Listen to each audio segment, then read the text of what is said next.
Welcome back to Including You. I'm your host, Amy C. Waninger, the Inclusion Catalyst. My guest today is Dr. Renee Bhatti-Klug. She's the founder and principal of Culturally Intelligent Training and Consulting, or CITC, a leadership consultancy that uses cultural intelligence to guide individuals in demonstrating inclusive behaviors. Dr. Bhatti-Klug, welcome to the show. Thanks so much, Amy. It's good to be here. I'm excited to talk to you. Can you explain just right out of the gate, what do you mean by cultural intelligence? Questions. So, cultural intelligence has existed for about 25 years. It was first created by Early and Ong and just after 9/11, because they saw even within the United States that there were so many intercultural nuances and factions and people who didn't understand each other, and therefore they couldn't really effectively intermingle, communicate, get along, and there's a lot of preconceived judgment. I have taken that research and reconceptualized it with my team and through my doctoral research and created a different kind of framework honoring that originality there.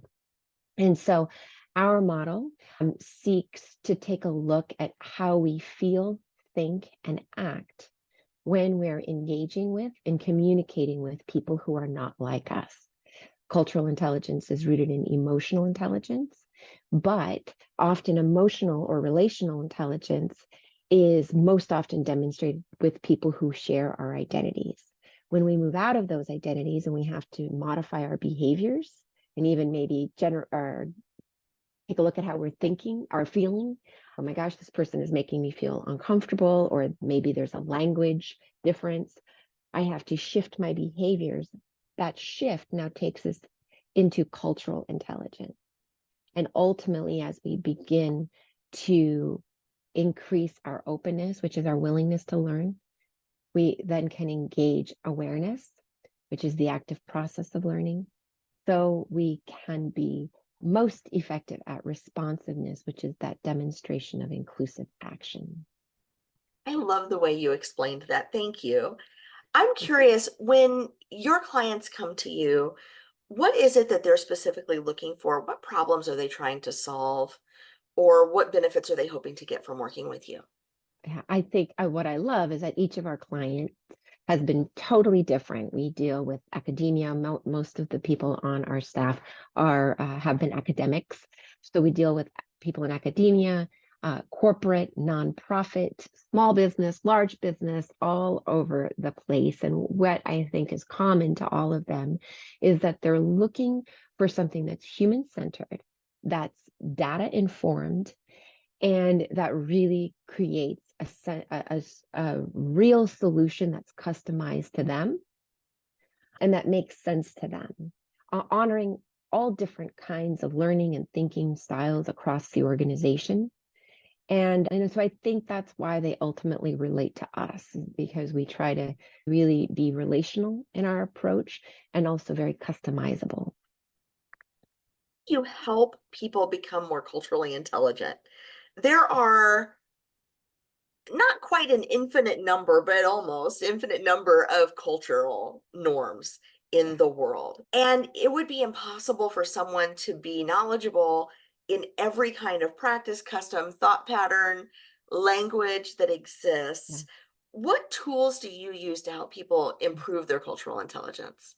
Yeah, it's a great question. And it's impossible to know all of those things, as you said, but I think that's what the true gift of cultural intelligence is. It gives us a process and a framework for understanding how to engage with individuals based on who they are, not necessarily as stereotypes based on one of their particular cultural identities, because we all have many, our ages, our ethnicity, if we have disabilities, our sexual orientation, gender identities, all of those things. That's just, I think, five that, and there's multiple. So when we engage with someone, we want to honor all of the aspects of their personality and those cultural identities. But cultural intelligence allows us to dig into curiosity and ask questions that are honoring, right? We don't just come straight out, but we learn to understand people for who they are And we begin to honor and accept how to treat them based on the platinum rule, which extends the golden rule, not as we want to be treated, but as they want to be treated. And I think that's the beauty of this cultural intelligence model, or culturally intelligent model, is we don't just say, oh, you're from such and such cultural background, therefore I do this. It's, who are you? Let me understand you. And based on that understanding, then I'll have a better sense on how to interact with you specifically. And sometimes organizationally, that can be a little bit trickier. But I think if we slow down and we understand that every interaction is sacred, that every interaction can, that when we slow down, ultimately, we really can be more efficient in the big picture. Does that make sense?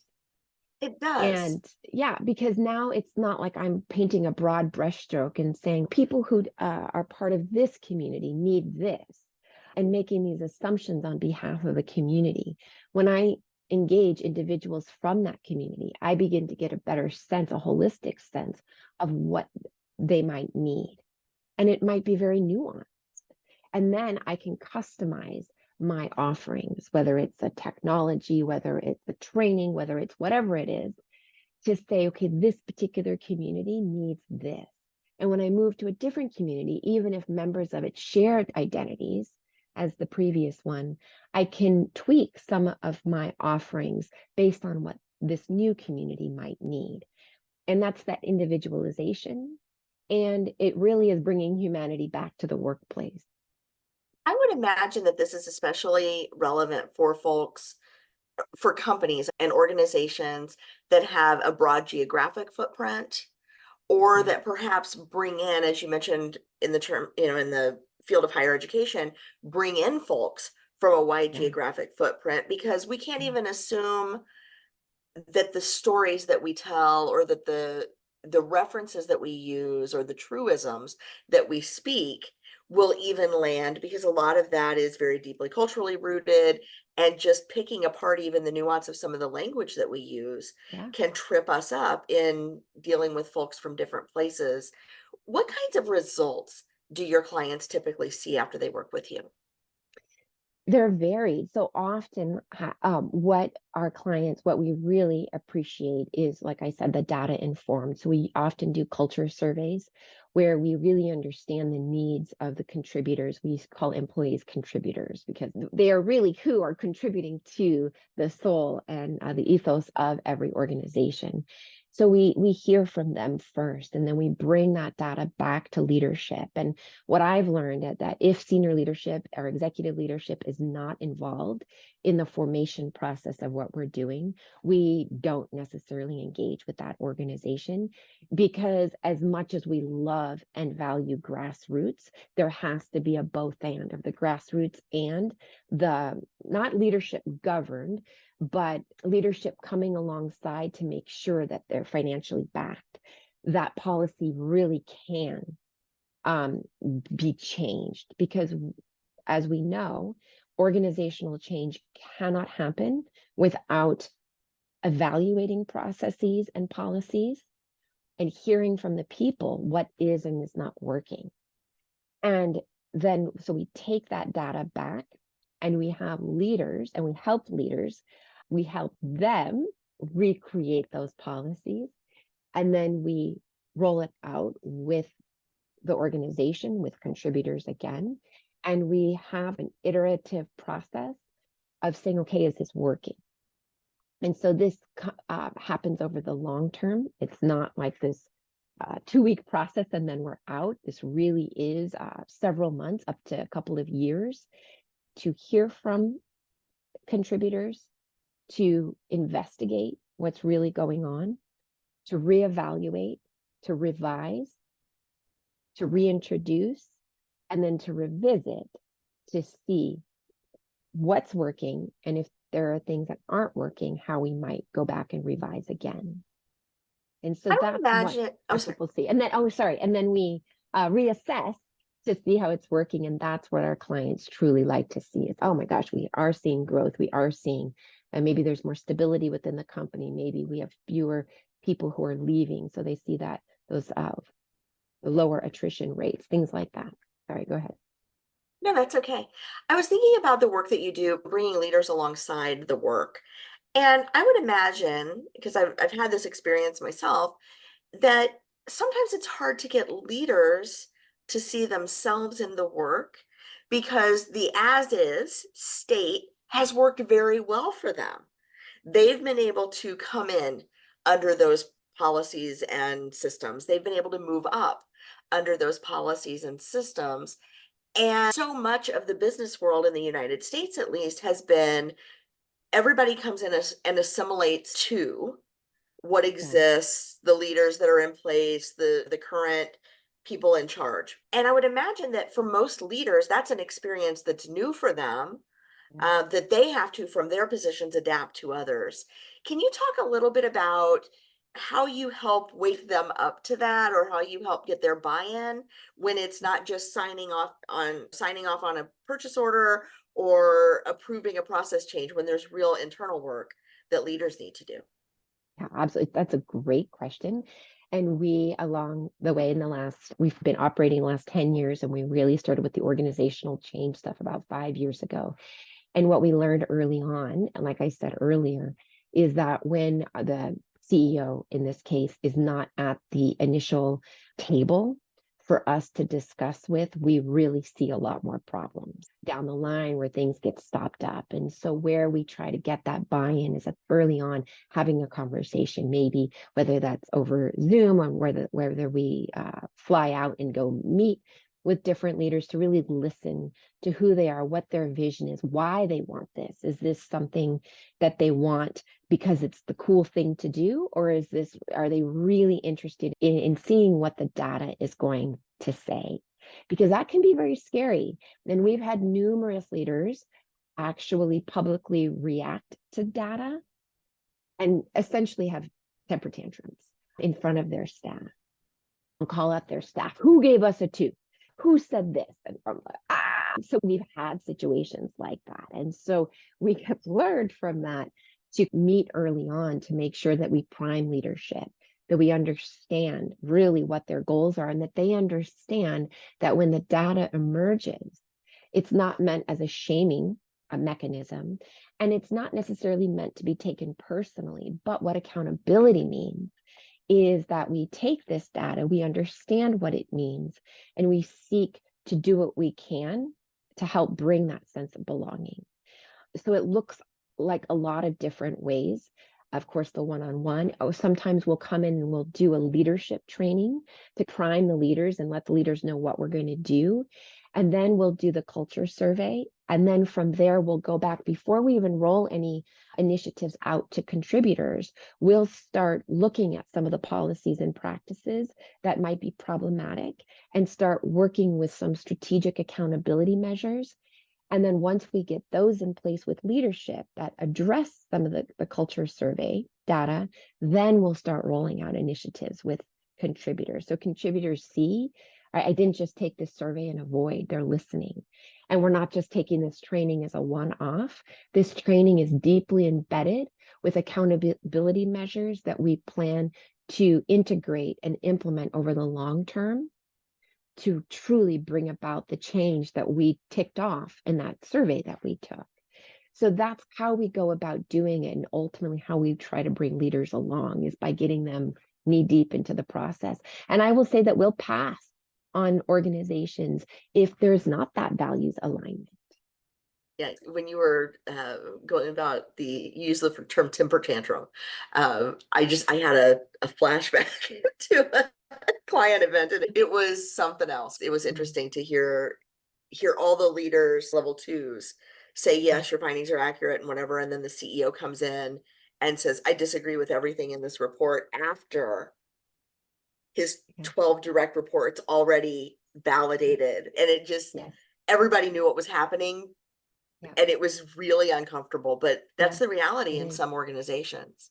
It 100% is, and a big part of what we try to do when it's time is, like I said, a big part of cultural intelligence is the emotional intelligence. And are the three skills that guide what we do are curiosity, empathy, compassion. So empathy might be the active process of learning about others, but the counterpart of empathy, according to Esther Perel, is self-awareness. So a lot of times we might engage in processes of self-awareness, and we can use different tools like the Enneagram, which is a personality inventory.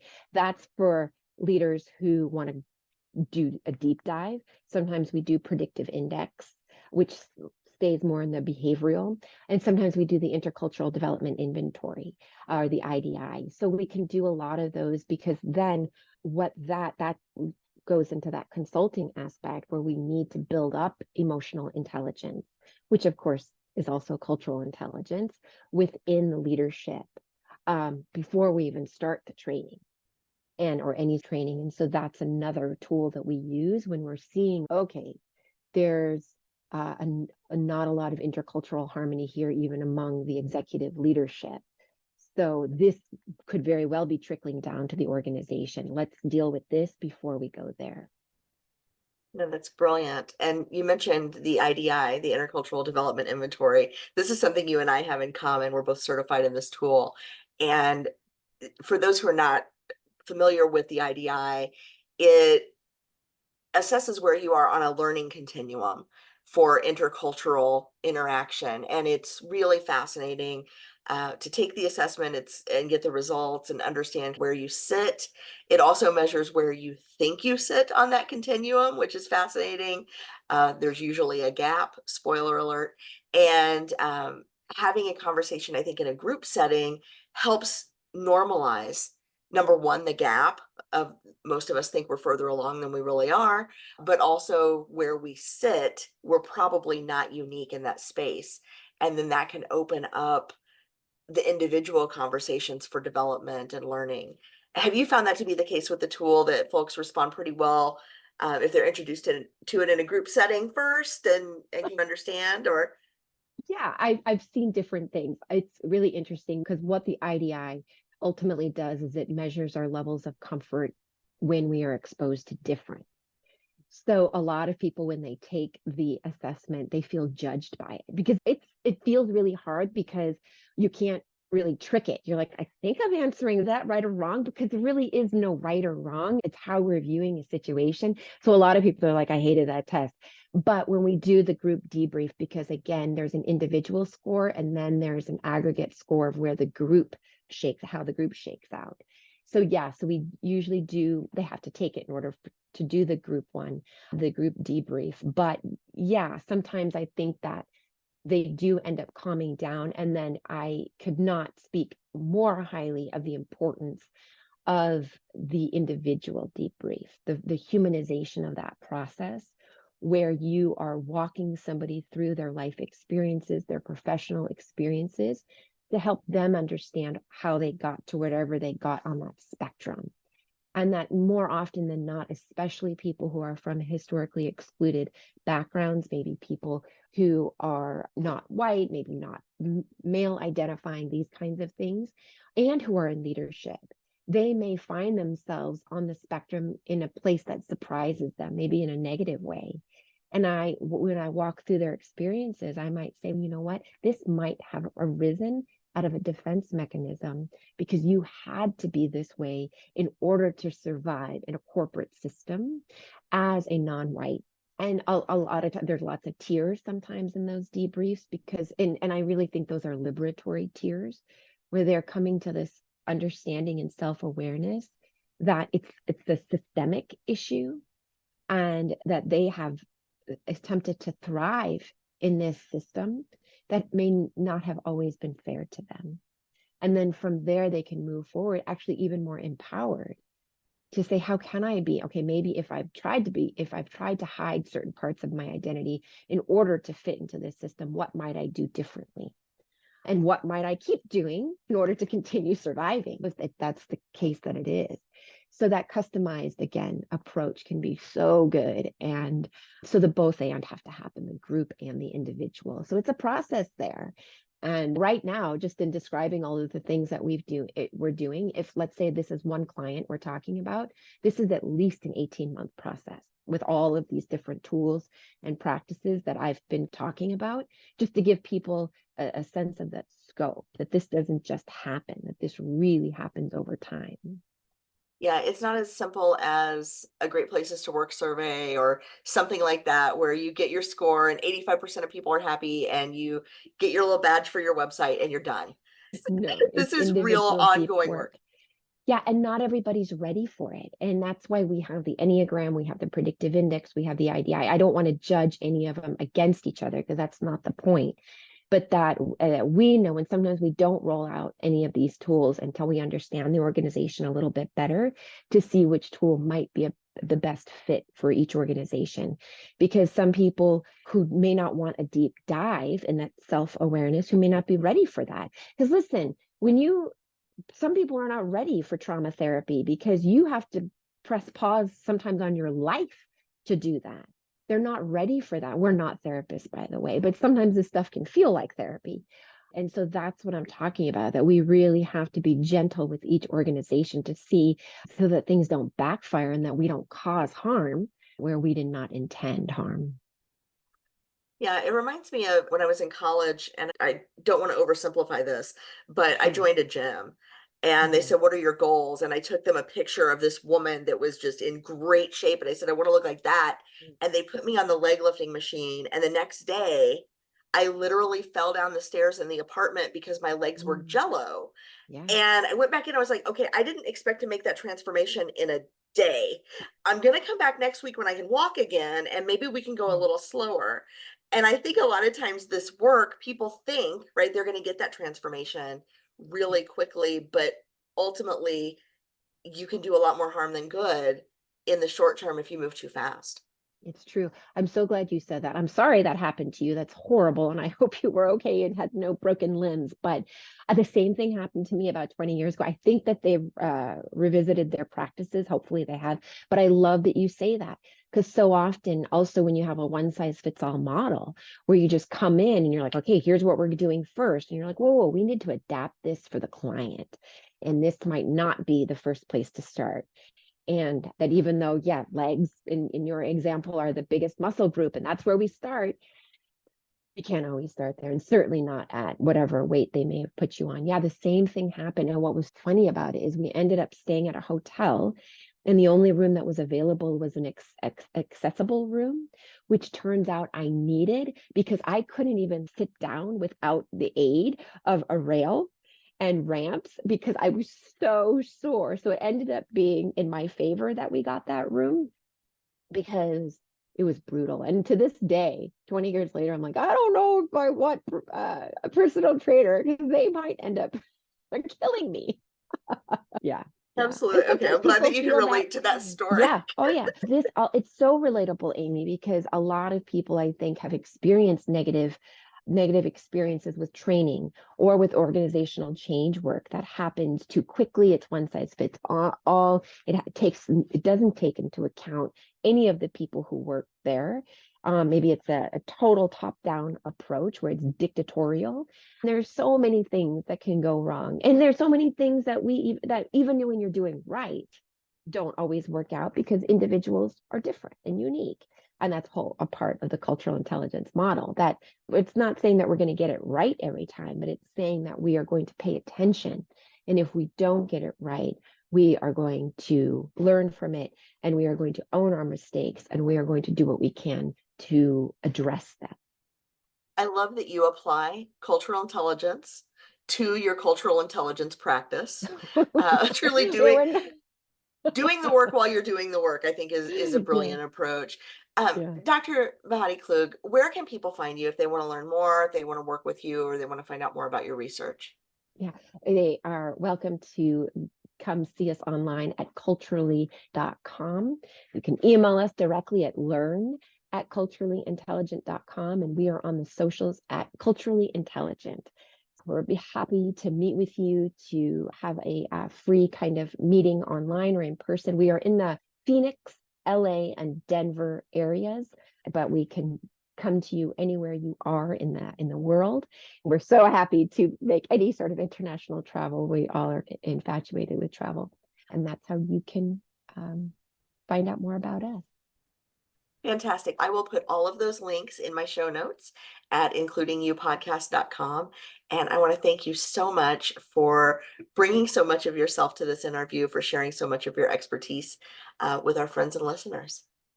Thank you so much, Amy. It's been wonderful to be here with you. This is Including You, the new series from Lead at Any Level. Including You features stories from chief diversity officers and other executives who are creating inclusive cultures in their organizations. Our goal is to show what's working in companies just like yours, to give you the tools you need to keep pushing for progress in your own workplace. We want to create belonging and opportunity for everyone, including you. And now here's your host, Amy C. Waninger. If you've enjoyed this episode, follow Lead at Any Level on LinkedIn and YouTube. Then join us for Including You video simulcast every Thursday at noon Eastern. Including You can also be enjoyed each week as part of the Living Corporate audio podcast series, available on all major podcast platforms. Learn more at living-corporate.com. Including You is brought to you in part by Lead at Any Level, a boutique training and consulting firm improving employee engagement and retention for companies that promote from within.